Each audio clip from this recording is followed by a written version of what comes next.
وكفى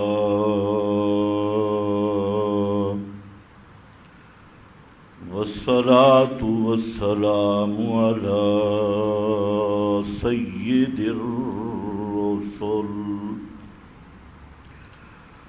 على سيد الرسل وخاتم الأنبياء.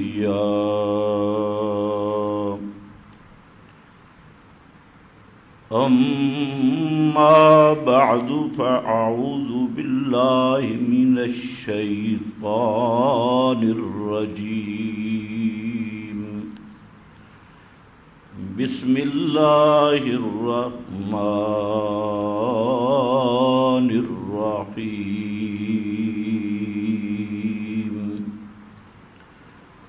سورة أنزلناها وفرزناها وأنزلنا فيها آيات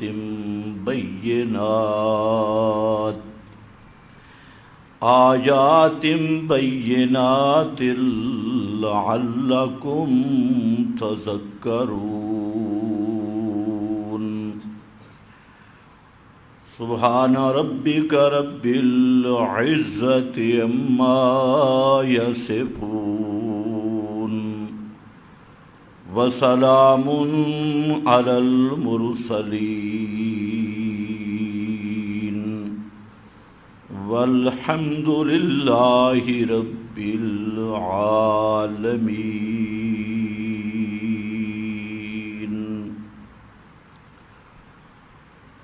انتہائی قابل قدر بزرگوں اور بھائیوں، سورۃ النور کی ابتدائی آیت تلاوت کی گئی ہے، اور سورۃ النور کے 4 مضامین اہم ہیں. ایک مضمون تو وہ خالص اللہ تعالیٰ کی توحید فی التصرف کا مضمون ہے، اور اس کے دلائل ہیں کہ کارساز، متصرف، حاجت روا اور مشکل کشا صرف اللہ ہے. اس پر دلائل ذکر کیے. اور دوسرا، توحید کی اقامت یعنی خلافت کا مضمون ہے، اور خلافت کے مقاصد اقامت توحید کے مختلف عنوان، غرض و غایت اور حقیقت، اس کا مفصل بیان ہے. اور تیسرے نمبر پر اس صورت میں خاندان صدیق اکبر، بالخصوص سید کائنات حضرت عائشہ صدیقہ رضی اللہ تعالی عنہا، اور افضل هذه الامہ، افضل الناس بعد الانبیاء، حضرت سیدنا صدیق اکبر رضی اللہ تعالی عنہ کے فضائل اور مناقب کا خصوصی بیان ہے. اور چوتھا مضمون سورۃ نور کا وہ اسلامی تہذیب اسلامی اور اس کے قوانین کا بیان ہے. تو کل اہم مضامین 4 ہیں: توحید، اقامت التوحید، فضائل خاندان صدیق اکبر اور تہذیب اسلامیہ، اسلامی تہذیب اور اس کے قوانین، طرز یہ اختیار کیا گیا کہ شروع میں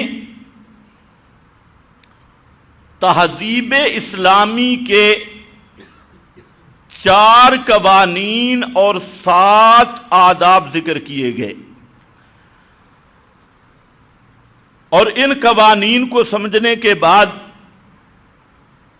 آدمی سمجھ سکتا ہے کہ اسلامی تہذیب کس چیز کا نام ہے۔ اور یہ بات آج ذہن میں رکھ لو کہ اہل کفر کی جنگیں 2 محاذوں پہ جاری ہیں۔ ایک میدان کی جنگ ہے، پوری دنیا میں پورا کفر مل کر اسلام کو مٹانے کے لیے قتال اور جنگ مسلط کر چکا ہے، اور دوسری سب سے بڑی جلغار وہ فکری جلغار ہے، تہذیبی جلغار ہے، اور 2 تہذیبوں کی جنگ ہے، ایک اسلام کی تہذیب اور اس کے مقابلے میں صلیب اور ان کے متعلقین کی تہذیب، یا یوں کہہ لو اسلامی تہذیب اور دجالی تہذیب، ان کی آپس میں سب سے بڑی جنگ ہے۔ اسلامی فکر اور طاغوتی فکر، اسلامی تہذیب اور دجالی تہذیب، یہ 2 بڑے میدان ہیں جو پوری دنیا میں سب سے زیادہ اس فکری جلغار اور 2 فکروں کی جنگ ہے، جس کو اہل مغرب کعبہ اور کلیسا کی جنگ سے تعبیر کرتی ہیں کہ یہ کعبہ اور کلیسا کی جنگ ہے، اور ہم اس کو تعبیر کرتے ہیں یہ اہل اسلام اور دجالی فرقوں کی جنگ ہے، اسلام اور طاغوت کی جنگ ہے۔ اور ابتدا سے آج تک اگر آپ دجالی تہذیب کا جائزہ لیں اور اس کا حدود اربع معلوم کریں تو اس کو ایک لفظ میں تعبیر کیا جا سکتا ہے، اور اس کا نام ہے فحاشی اور بے حیائی۔ ہمیشہ سے دجال کی تہذیب کا محور، مرکزی ستون، وہ فحاشی اور بے حیائی، اس کو عام کرنا ہے، کیونکہ جب فحاشی عام ہو، بے حیائی بے غیرتی عام ہو تو ضمیر زندہ نہیں رہتا، اور جب آدمی کا ضمیر زندہ نہیں ہوگا تو وہ دنیا کے کسی قانون کا پابند نہیں رہتا، اور بالکل ڈنگروں کی طرح اس کا مزاج بن جاتا ہے۔ آج بھی دیکھ لیں کہ جو لوگ بے حیا قسم کے ہیں، دیوس قسم کے، جن کو اپنے گھر پہ غیرت نہیں، ماں بیٹی پہ غیرت نہیں، اپنی بیوی بہن رشتوں کی غیرت نہیں جن کے دلوں میں، تو ان کا معاشرتی لین دین دیکھ لیں کہ وہ ہر دنیا کی بیماری ان کے اندر موجود ہے، جھوٹ بولنا، خیانت کرنا، حرام خوری، بدکاری، سارے جتنے گناہ ہیں سب اس میں جمع ہوں گے، لیکن ان سب گناہوں سے روکنے والی چیز اس کا نام ہے حیا، اور اسلامی تہذیب کی بنیاد اسی حیا پہ مبنی ہے۔ اسی لیے نبی کریم صلی اللہ علیہ وسلم نے جب ایمان کے شعبے بیان کیے کہ 70 سے کچھ اوپر شعبے ہیں ایمان کے، تو اس میں سب سے اہم طور پہ بیان کیا الحیاء شعبۃ من الایمان، کہ حیا ایمان کا مرکزی شعبہ ہے۔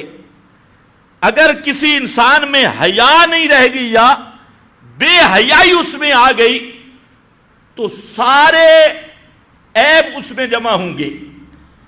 اسی لیے آپ صلی اللہ علیہ وسلم نے خاص کر فرمایا الحیاء شعبۃ من الایمان، کہ حیا ایمان کا اہم شعبہ ہے، سب سے بہتر اور افضل شعبہ ہے، حصہ ہے۔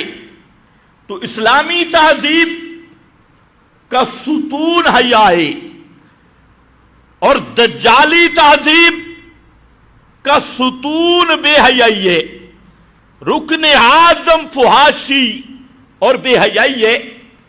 اسی لیے آپ دیکھ لیں کہ اہل مغرب اور دجال کے سب کارندے دنیا میں جس چیز کو عام کرنے پہ پورا چوٹی کا زور لگا رہے ہیں وہ فحاشی ہے اور بے حیائی۔ باقی چیزیں اس کے ضمن میں خود بخود آ جائیں گی۔ جب آدمی کے اندر فحاشی، بے غیرتی، بے حیائی کا عنصر پیدا ہوگا تو ڈائریکٹ سارے گناہوں کا مجموعہ اس کے اندر جمع ہو جائے گا، اس پہ محنت کرنے کی ضرورت ہی نہیں۔ تو سب سے زیادہ دجالی تہذیبوں کا زور اس وقت فکری جلغار میں فحاشی اور عریانی ہے۔ اس لیے آپ دیکھیں گے کہ اس فحاشی اور عریانی کو پھیلانے کے لیے دجال کا پورا نیٹ ورک وہ متحرک ہے، حتیٰ کہ کوئی ایسا شعبہ زندگی نہیں جس میں اس بے حیائی کو عام نہ کیا گیا ہو، فحاشی کو عام نہ کیا گیا ہو۔ اور جی آج نہیں، اہل مغرب کی شروع سے جب اسلام کے مجاہدین کا سامنا کرنے سے شکست کھا گئے تو اس اولین دور اسلام قرون اولیٰ میں انہوں نے یہ تحریک شروع کی کہ تلوار سے مقابلہ مشکل ہے، مسلمانوں کے سامنے ٹھہرنا مشکل ہے، اس لیے سب سے زیادہ فحاشی، عریانی، بے حیائی مسلم قوم میں پیدا کی جائے، اور تہذیب کی فتح صلیب کی فتح ہوگی۔ تہذیب صلیب کی فتح، یہ صلیب کی فتح ہوگی۔ اگر آپ اسلامی تاریخ کا مطالعہ کریں تو جتنے ادوار بھی گزرے، چاہے وہ خلفاء عباسیہ کا زمانہ ہو، خلفاء سلجوقیہ کا زمانہ ہو، خلفاء عثمانیہ کا زمانہ ہو، جہاں سے بھی اسلامی تحریکات آئیں ان کا زوال کی وجہ آپ کو یہی فحاشی ملے گی، یہی عریانی فحاشی۔ اور انہوں نے اپنی لڑکیاں، کنیزیں جو وہ سب سے زیادہ حسین سمجھتے تھے، اہل اسلام کے سلاطین کے حرموں میں داخل کی، اور بالآخر وہی تہذیب اسلام یا اسلامی خلافتوں کا زوال کا ذریعہ بنی۔ جتنی بعد کے خلفاء ہیں، صرف خلفاء راشدین اور اوائل خلفاء بنو امیہ، یہ ان چیزوں سے پاک چیزیں تھی۔ اس لیے اگر آپ پورے اسلام کی تاریخ کا مطالعہ کریں تو سب سے زیادہ فتوحات یا خلفاء راشدین کا دور ہے یا خلفاء بنو امیہ کا دور ہے۔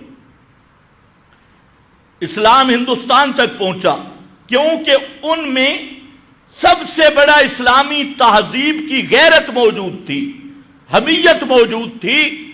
اس کے بعد جہاں پر بھی مسلمانوں کو ناکامی ملی، اس ناکامی کا اصل سبب یہی فحاشی اور بے حیائی کا اسلامی تہذیب کے ساتھ اختلاط ہے۔ اور آج کے دور میں سب سے زیادہ زور غیر محسوس طور پہ آپ دیکھ لیں کہ اب کوئی جگہ آپ کو ایسی نہیں ملے گی جہاں عورت کی تصویر نہ ہو۔ عورت کی تصویر، یہ کیا ہے؟ عورت کی تصویر دی جا رہی ہے ہر جگہ۔ میڈیا پہ دیکھیں، کوئی اشتہار نہیں ہوگا جو عورت کی تصویر سے خالی ہو۔ چوکیں، پھر شہرت کے، حتیٰ کہ بزنس کی شہرت کے جو اشتہار ہیں وہ بھی عورتوں کی تصویروں سے بھرے ہیں۔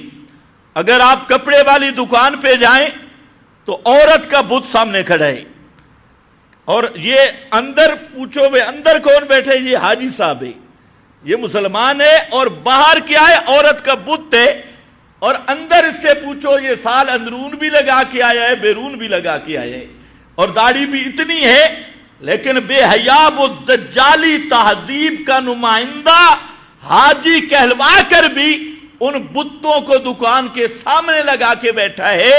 اور اسی طرح عریاں تصویر بت کی بھی شکل بوئی، کپڑے تنگ، بت کو بھی تنگ کپڑے پہنا دیے تاکہ بت کے اعضاء بھی سب کے سامنے ظاہر ہوں۔ اسی طرح اسلامی ممالک کا آپ نظام دیکھ لیں کہ میڈیا پر زنانی، حتیٰ کہ اتنے بے حیا معاشرے کو بنا دیا گیا کہ کوئی عالم ہے، نیک ہے، متقی ہے، وہ ہسپتال میں پہنچ گیا تو باوجود اس کے کہ وہاں مرد عملہ موجود ہے، لیکن اس کی تیمارداری اور اس کی چیکنگ کے لیے وہاں پر لونڈیاں رکھی ہوئی ہے۔ وہاں لیڈی ڈاکٹر، حالانکہ لیڈی ڈاکٹری کے ہم مخالف نہیں، لیڈی کا علاج کرے۔ یہ مرد کا ایکس رے کر رہی ہے لیڈی ڈاکٹر، اور ٹیکہ لگا رہی ہے لیڈی ڈاکٹر، تاکہ یہ آخر وقت میں مرے بھی صحیح نہ تو ان جہنمی حوروں کا یہ دیدار کر کے ہی مرے۔ یعنی فحاشی اور بے حیائی کا وہ نظام، عورت کا علاج مرد ڈاکٹر اور مرد کا علاج لیڈی ڈاکٹر۔ آپ اگر نادرا میں چلے جائیں تو عورت کا فوٹو کھینچنے والا مرد ہوگا اور مرد کا فوٹو کھینچنے والی عورت ہوگی۔ یعنی مقصد یہ ہے کہ ہر شعبہ میں، ہر جگہ پہ اس فحاشی اور عریانی کو اتنا عام کیا جا رہا ہے۔ اب یہ جو مخلوط تعلیم ہے کالج اور یونیورسٹی کی، جس میں آپ بڑی خوشی سے اپنے بچوں کو بھیجتی ہے، پینٹ پتلون سلیب پہنا کر کہ یہ تعلیم یافتہ لوگ ہیں، اور کبھی وہاں ڈیسکوں میں جا کے دیکھیں یہ بیٹھتے کیسے ہیں۔ آکسفورڈ یونیورسٹی کو دیکھ لیں جو بے غیرتوں اور کنجروں کی یونیورسٹی ہے، سپیشلسٹ کنجر آکسفورڈ سے تیار ہوتی ہیں، اور اگر آپ نے دیکھنا ہو تو اپنے حکمرانوں کو دیکھ لو، یہ اسی کی پیداوار ہے۔ آکسفورڈ کی بڑی بڑی یونیورسٹیاں، ان میں ترتیب بیٹھنے کی کیا ہے؟ ایک لڑکا بیٹھا ہے، 7 لڑکی بیٹھی ہے، پھر اس لڑکی کے ساتھ دوسرا لڑکا بیٹھا ہے، یعنی ایک لڑکی کو 2 لڑکوں کے درمیان۔ اور پھر اس بے حیا معاشرہ میں اگر یہ لڑکی بات نہیں کرتی لڑکے سے ہنس کھیل کر، تو امریکہ میں آپ پتہ کر لیں اس کو کہتے ہیں یہ بیمار ہے۔ اس کا باقاعدہ پھر علاج شروع ہو جاتا ہے، اور سب کہتے ہیں تو بیمار ہے، تو اپنے فرینڈ سے بات ہی نہیں کرتی۔ تو مغربی معاشرہ میں بہت کم لوگ ہوں گے جو اپنے باپ کو پہچانتی ہیں، ان کو پتہ ہی نہیں ہمارا باپ کون ہے، خون کے رشتے کیا ہیں۔ لیکن اللہ کی لاٹھی بھی بے آواز ہے۔ اب ان لوگوں پہ اللہ نے ایڈز کا عذاب مسلط کر دیا، ایسا عذاب کہ جس کا علاج بھی ڈاکٹروں کے پاس نہیں۔ سائنسدان بننے کے باوجود یہ اللہ تعالیٰ کی طرف سے لعنت اور عذاب کی لاٹھی ہے۔ تو بہرحال وہی بے حیائی آج جہاں آپ کے ملک میں، اسلامی ممالک میں، اس کو پھیلایا جا رہا ہے، اور عورت مارچ کے نام پہ ہر سال جہاں عورتیں مارچ کرتی ہیں، میرا جسم میری مرضی، اور یہ تو ابھی کپڑوں سمیت نکل رہی ہیں، چند سالوں کے بعد دیکھنا یہ بغیر کپڑوں کے نکلیں گی۔ امریکہ میں ایسا ہو چکا ہے کہ 20 میل کلومیٹر کے قریب کا فاصلہ مرد عورتوں نے ننگے ہو کر موٹر سائیکل چلا کر ریس لگائی، اور اس کو وہ اپنی فحاشی اور تہذیب کا وہ خالص عنصر سمجھتی ہیں۔ پھر اس کے کئی نیٹ ورکیں، فیس بک دیکھ لیں تو فیس بک پہ 95 نہیں 98% سب سے بڑا مشن اسی بے حیائی، فحاشی کو پھیلانا، عریانی کو پھیلانا۔ پھر ہر گھر میں فون پہنچ گیا، نوجوان لڑکی اس کے ہاتھ میں فون ہے، اور یہ ایک ایسا آسان ذریعہ ہے عریانی اور فحاشی کا کہ ماں باپ سمجھ رہے ہیں میری بیٹی کمرے میں مطالعہ کر رہی ہے، لیکن یہ نہیں پتا کہ بیٹی کیا کر رہی ہے۔ فون پر تصویروں کا تبادلہ بھی ہے، گپ شپ بھی ہے، اور ادھر بیٹا بیٹھا ہے، ادھر بیٹی بیٹھی ہے۔ تو یہ ایک بے حیائی اور فحاشی کے آسان ذرائع۔ پھر جناب موبائل پہ پیکج آ رہے ہیں جی کہ بات کرو ساری رات۔ کوئی بندے کا بچہ تو نہیں کر سکتا ساری رات بات، بیوی کے ساتھ بھی ساری رات تو بات نہیں ہوتی، تو بات کرو ساری رات۔ یہ سب اسی فحاشی، بے حیائی، اور پھر اس دجالی تہذیب کا نام کیا رکھا روشن خیالی، لبرل مسلمان۔ اور جو حیا والے ہیں وہ تو دقیانوسی ہیں، قدامت پتھر اور اینٹ کے زمانے کے لوگ ہیں۔ پھر مسلمانوں سے شلواریں گئی، پینٹ آ گئی، اور پینٹ کی آپ خود ہے دیکھ لیں کہ کتنا بے حیا والا لباس ہے، بے حجابانہ۔ ماں بیٹی بہن کے ساتھ پینٹ لگا کے کھڑا ہے، آگے سے بھی ہر چیز نظر آ رہی ہے، پیچھے سے بھی، اور یہ گھر میں بیٹھا ہے کارٹون۔ اور جو بڑے دفتروں میں ہیں ان کے گلے میں ٹائی بھی ہے۔ یہ ٹائی کیا ہے؟ یہ صلیب کا نشان۔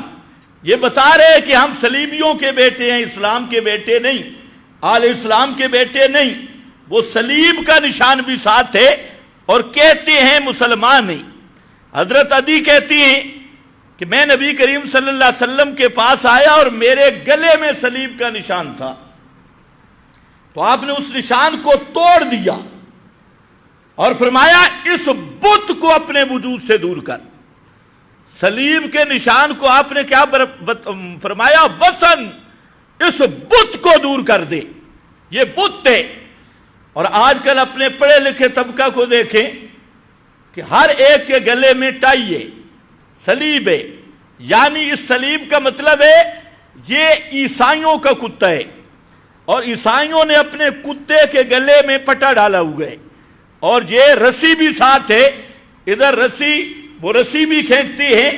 یہ وہی عیسائی کتا ہے، اور اس کے گلے میں عیسائیوں کی نشانی ہے، صلیب کے نشان ہے۔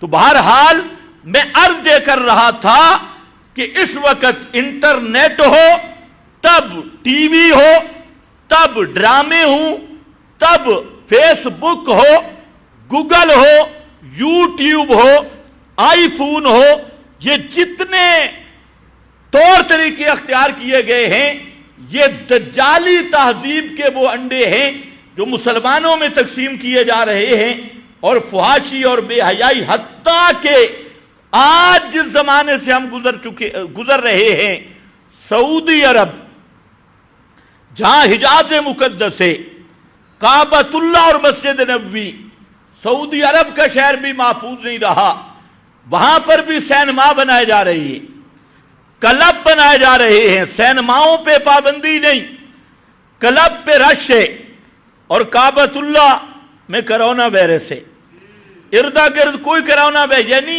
اس انگریز شیطان کی چال، یہ وہ فکری جلغار ہے جو کعبہ تک پہنچ چکی ہے، مسجد نبوی تک پہنچ چکی ہے اور حجاز مقدس تک پہنچ چکی ہے۔ وہی عورتیں، سعودیہ کی عورتیں، وہ بھی اب ڈرائیونگ کر رہی ہے، ان کے لیے باقاعدہ فحاشی کے اڈے بنائے جا رہے ہیں۔ تو اس لیے ذہن میں رکھ لو کہ قوم کی بقا قوم کی تہذیب اور روایات سے ہوتی ہے۔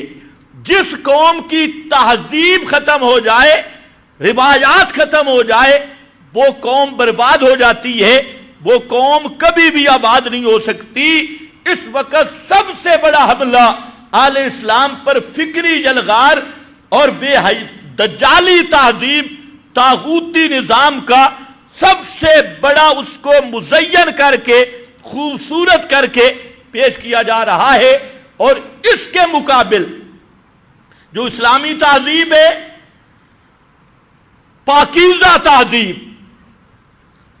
اس کو دہشت کا نام دے دیا گیا، اور وجہ یہ ہے کہ ان کے کرتوتوں پر وہ پابندی لگاتی ہے۔ خیر، بہرحال سورت کی ابتدا میں اسی لحاظ سے ہم سورہ نور کے چند مضامین اور ان کی تفسیر آپ کے سامنے بیان کریں گے۔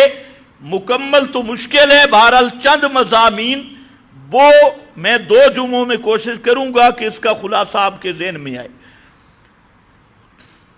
سورت کا نام سورت نور ہے، اور نور کا معنی روشنی۔ قرآن متوجہ کر رہا ہے کہ روشنی یہ ہے، اور جہاں تم روشنیاں ڈھونڈ رہے ہو وہاں تو سورج بھی غروب ہو جاتا ہے۔ مغرب میں روشنی نہیں، دجال کی تہذیب میں روشنی نہیں، نری ظلمت ہے۔ اور روشن تہذیب، چاندنی تہذیب، نکھری ہوئی تہذیب، وہ تہذیب ہے جو قرآن نے پیش کی ہے۔ اور اسی لیے یہاں سورت کا نام بھی آیا سورت نور، جس کے آخر پر مضامین سننے کے بعد میں اس پہ تبصرہ کروں گا کہ اس سورت کا نام سورہ نور کیوں رکھا گیا۔ ایک وجہ یہ بھی ہے کہ اللہ رب العزت نے اس طرح متوجہ کیا کہ لوگوں، نور وہ نہیں جس کو تم نور سمجھ رہے ہو، وہ نری ظلمت ہے۔ نور وہ ہے جو میں اتار رہا ہوں۔ انزلنا الیکم نورا مبینا، قرآن آیا نور مبین، اور فرمایا لتخرج الناس من الظلمات الی النور۔ یہ قرآن آیا اس لیے ہے لوگوں کو اندھیروں سے نکالو روشنی کی طرف۔ قرآن کے مد مقابل ہر نظام اندھیرا ہے، ہر نظام جبر و ظلم کا نظام ہے، اور قرآن کا نظام عدل و انصاف اور روشن نظام ہے، خالص چمکتا ہوا نظام ہے۔ اس لیے اس کی ابتدا ہوئی، فرمایا سورۃ انزلناہا، یہ عظیم الشان سورت، اتار رہے ہیں ہم اس کو، اس کا نزول ہو رہا ہے۔ انزلناہا وفرضناہا، اور ہم اس کے احکام اور قوانین کو مقرر کر رہے ہیں۔ وَأَنزَلْنَا فِيهَا آیَاتٍ بَيِّنَاتٍ، اور اتار رہے ہیں ہم اس صورت میں واضح دلائل، لَعَلَّكُمْ تَذَكَّرُونَ، تاکہ تم غور و فکر کرو اور مسئلہ سمجھو۔ تذکرون، جہاں 2 چیزیں ذکر کی، اس کو علماء کہتے ہیں تمہید، گفتگو کی تمہیدی الفاظ۔ اس میں قرآن کی عظمت اور مضامین کی طرف اشارہ ہے کہ یہ مضمون کوئی معمولی نہیں ہے۔ سورۃ انزلناہا، یہ سورت اللہ نے نازل کی ہے، تو جو اللہ کی عظمتیں بلند ہیں تو سورت کا خود اندازہ کر لو۔ یہ کسی مخلوق کا کلام نہیں، یہ اللہ کا کلام ہے، اور قانون یہ ہے کلام کی عظمت کا انحصار ہوتا ہے متکلم کی عظمت پر۔ متکلم جتنا عظیم ہوتا ہے کلام بھی اتنا عظیم ہوتا ہے، تو جہاں اس کلام کا متکلم اللہ ہے تو کلام کی عظمت کا خود اندازہ کر لینا کہ کلام کتنا عظیم ہے۔ سورۃ انزلناہا، ہم نے نازل کیا، وفرضناہا، اور یہ بھی خیال کرنا اس میں جو قوانین آ رہے ہیں ان کو بھی ہم نے مقرر کیا، یہ اللہ تعالیٰ خود مقرر کر رہے ہیں۔ فرضناہا، اس میں اشارہ کیا کہ کچھ ضوابط ہوں گے، کچھ قوانین جن کو علماء احکام کہتے ہیں، احکام کی طرف اشارہ۔ وَأَنزَلْنَا فِيهَا، اور صرف احکام نہیں کہ ساری زندگی کوئی احکام پہ گزار دے، کامیابی نہیں ہوگی۔ ہم نے اس میں نازل کیا ہے آیات بینات، مسئلہ توحید کے کھلے دلائل، مسئلہ مقصودی مسئلہ عقائد اور توحید کے کھلے دلائل ہم نے ذکر کیے۔ یہ دو چیزیں کیوں ذکر کی؟ فرمایا تاکہ تم اس کو سمجھو، اس لیے واضح واضح دلائل، کھلے کھلے دلائل ذکر کیے تاکہ تم اس کو سمجھ سکو۔ اب پہلا قانون، جنہوں نے پہلی میری گفتگو سنی ہے ان کو سمجھ آئے گا۔ پہلا قانون فرمایا الزانیۃ والزانی فاجلدوا کل واحد منہما مئۃ جلدہ، زنا کرنے والی عورت اور زنا کرنے والا مرد، فاجلدوا کل واحد، ہر ایک کو 100 کوڑے لگاؤ۔ زنا کی حد ذکر کی، ہر ایک کو 100 کوڑا لگاؤ۔ لیکن خیال کرنا کسی مجرم کے ساتھ نرمی نہیں کرنی، کسی فاسق فاجر کے ساتھ نرمی نہیں کرنی، کسی زانی بدکار کے ساتھ نرمی نہیں کرنی۔ اب پہلا حکم یہ دیا، قانون حد بیان کی۔ زنا کرنے والے دو قسم کے لوگ ہیں، ایک غیر شادی شدہ کموارہ، جس کو عربی میں کہتے ہیں البکر، کموارہ زانی، یہ اس کا حکم ہے۔ اگر مرد عورت دونوں کنوارے ہوں تو ان کی حد کیا ہے؟ 100 کوڑا۔ لیکن 100 کوڑا کس طرح ہوگا یہ آگے قرآن نے خود بیان کیا۔ پہلے یہ سمجھو کہ یہ پہلا حد اور حکم ہے۔ اب اگر یہ حد ملک میں نافذ ہو جائے، تمہارے ملک میں یہ قانون ہی کوئی نہیں ہے، یہ قرآن کا قانون ہے، اور اسلامی ملک میں یہ قانون نہیں، اگر اسلامی ملک میں یہ قانون نافذ ہو کہ مرد عورت اگر کبارے ہیں تو زانی کی سزا 100 کوڑا، اور مجمع میں چھپ چھپا کے نہیں، وہاں پر لوگ کٹھے ہوں، 2 آدمیوں پہ حد جاری ہو، معاشرہ سیدھا ہوتا ہے یا نہیں ہوتا؟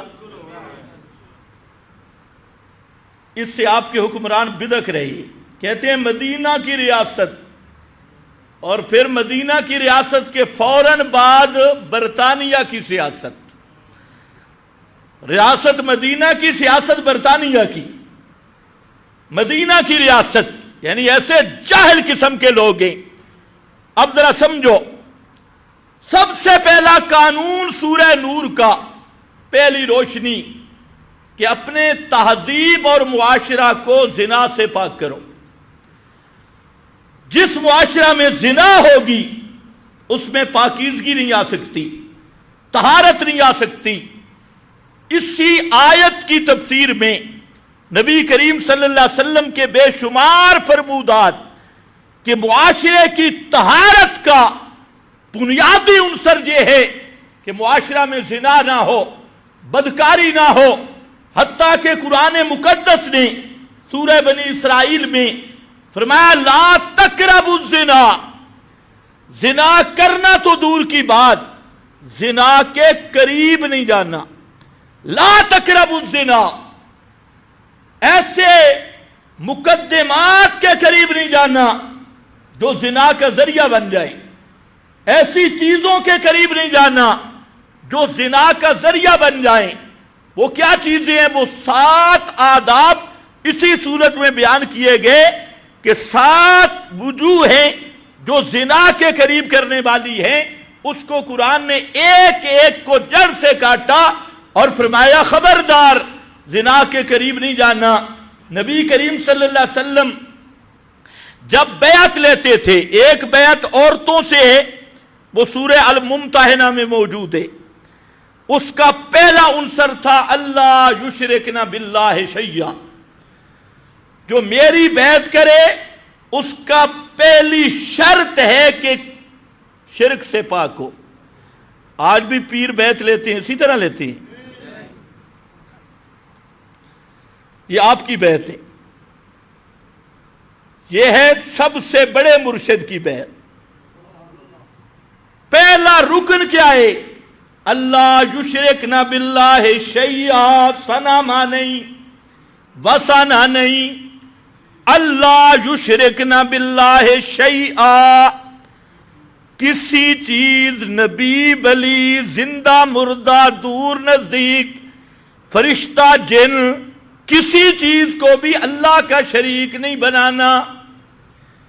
یہ پہلا عنصر۔ اور ساتھ لا یسرکنا، چوری نہیں کرنی، بلا یزنین، زنا نہیں کرنی، زنا نہیں کرنا۔ آپ یہ بیعت لے رہے تھے، اور حضرت ہند جو حضرت ابو سفیان کی بیوی ہے، آج کل بہت سارے لوگوں کو حضرت ابو سفیان سے بھی الرجی ہے، بہت سارے منافقین کو، حضرت معاویہ سے بھی۔ یہ وہی یہود و نصارہ کے پرانی نسل ہے جو اس وقت ابو سفیان رضی اللہ تعالیٰ عنہ کے اسلام پہ راضی نہیں تھی، حضرت معاویہ کے کارناموں پہ راضی نہیں تھی۔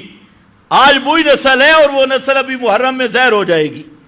ابھی چھپے ہیں، محرم آئے گا تو یہی یہود و نصارہ کے پرانی نسل، پرانا نسب۔ خیر، حضرت ہند آئی، جب آپ نے فرمایا نا لا یزنین، ہند بول پڑی، فرماتے ہیں یا رسول اللہ یہ کون سی شرط ہے؟ کیا کوئی آزاد عورت بھی زنا کر سکتی ہے؟ یہ مسلمان ہو رہی تھی۔ کوئی آزاد عورت، آزاد کا یہ معنی نہیں جو پاکستان میں ہے، آزاد لونڈی کے مقابلہ میں، حرہ شریف عورت جو لونڈی نہیں، وہ بھی زنا کر سکتی ہے؟ اس نے بڑے تعجب سے پوچھا۔ تو یہ اس بات کی دلیل ہے کہ عرب کے مشرکوں میں بھی زنا سے نفرت تھی، زنا کو برا سمجھتے تھے، اسی لیے تجھے اسلام کی بیعت کر رہی ہے اور کہتی ہے کہ آزاد عورت، صاحب حسب و نسب عورت، وہ بھی کبھی زنا کر سکتی ہے۔ یہ پریشان ہو گئی، حالانکہ اس کی پوری زندگی جاہلیت میں گزری تھی، لیکن اس کے باوجود وہ زنا کو بدکاری اور بری چیز اور فحاشی سمجھ رہی ہے، اور کہتی ہے یہ کام تو ہم نے جاہلیت میں بھی نہیں کیا، اسلام میں کیسے کریں گی؟ آپ خود اندازہ کر لیں، آج اس زنا اور بدکاری کو روشن خیالی، لبریت اور یہ نام دے دیے گئے، اور حضرت ہند کہتی ہے یہ کام تو ہم نے حالت شرک میں بھی نہیں کیا، زنا والا کام۔ اور ایک بات اور بھی ذہن میں، حضرت ہند پہ ایک بہتان لگاتے ہیں خطیب کہ انہوں نے حضرت حمزہ کا کلیجہ نکال کے چبایا تھا، نرا بکواس سے، کوئی سند نہیں، یہ خطیبوں کا بکواس کہ کلیجہ نکال کے چبایا تھا۔ واشی نے حضرت حمزہ کو شہید کیا، نیزہ مارا، اور جب واشی توبہ طیب ہو کے آیا تو آپ نے فرمایا واشی توبہ تو تیری قبول ہو گئی، لیکن تغیب عنی، میرے سامنے نہ بیٹھا کر، مجھ سے کہیں چھپ کے بیٹھا کر، مجھ سے کہیں بیٹھا مجلس میں کر، لیکن چھپ کے بیٹھا کر۔ پتہ نہیں تمہیں سمجھ بھی آئی ہے کہ نہیں؟ یار ابھی تو آپ کو سمجھنا چاہیے، پرانے ہو گئے۔